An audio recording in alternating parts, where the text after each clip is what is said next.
অপপ্রচার সম্পূর্ণ অসত্য।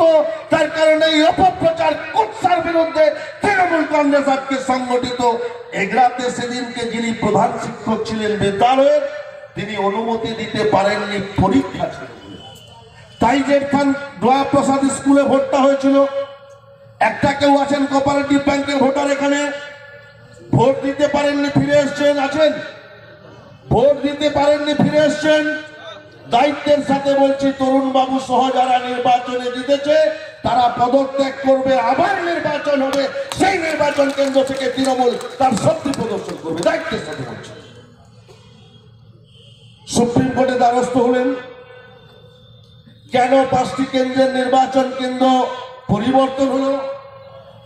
কাঁথির 2টি কেন্দ্র, এগরা আবার কাঁথি 1 নম্বর ব্লক, যে কেন্দ্রগুলোতে নির্বাচনের স্থান পরিবর্তন হলো, খোকা বাবু যায়, লাল জুতো পায়, পেছনে বড় বড় ডাকাতরা সব উঁকি মেরে যায়। খোকা বাবু ছুটলেন কোথায়? দিল্লির সুপ্রিম কোর্টে। আর খোকা বাবুর কথাতে নির্বাচন সুপ্রিম কোর্ট বন্ধ করলেন না। নির্বাচন বন্ধ করার জন্য খোকা বাবু অনেক ছুটাছুটি করেছিলেন। সুপ্রিম কোর্ট বললেন, আমি কেন্দ্রীয় বাহিনী দিয়ে দিচ্ছি, ভোট হবে। 5টি কেন্দ্রে কেন্দ্রীয় বাহিনী মোতায়েন করে ভোট হয়েছিল। 31টা আসন ছিল। ওই 31টা আসনের মধ্যে 28টাতে তৃণমূল কংগ্রেস গণতান্ত্রিক ভাবে মানুষের রায় নিয়ে নির্বাচিত হয়েছে। তাহলে কারা জিহাদি, কারা হারমাত? আপনারা ভোট লুট করে নির্বাচনে যে তার কৌশল করছিলেন। একটি ব্যাংকের ভোট হবে, আবার শুনে রাখুন আপনারা, আমি শোনা কথা বলছি, আপনারাও শুনে রাখুন।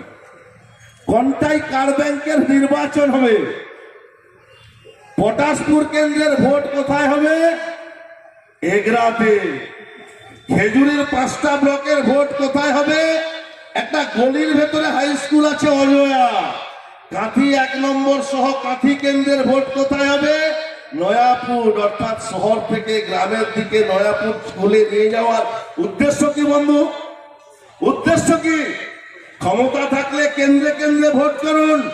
দায়িত্বের সাথে বলে যাচ্ছি, কোনটাই কার ব্যাংকের যদি এরকম কোন সিদ্ধান্ত হয়, সেই সিদ্ধান্তের প্রতিবাদ করে যত দূর যেতে হয় আমরা যাব। মানুষ তার গণতান্ত্রিক অধিকার সঠিকভাবে সোজা পদ্ধতিতে প্রয়োগ করবে। কেন্দ্রে কেন্দ্রে নির্বাচন হবে, দায়িত্বের সাথে আপনাদেরকে বলে যাচ্ছি।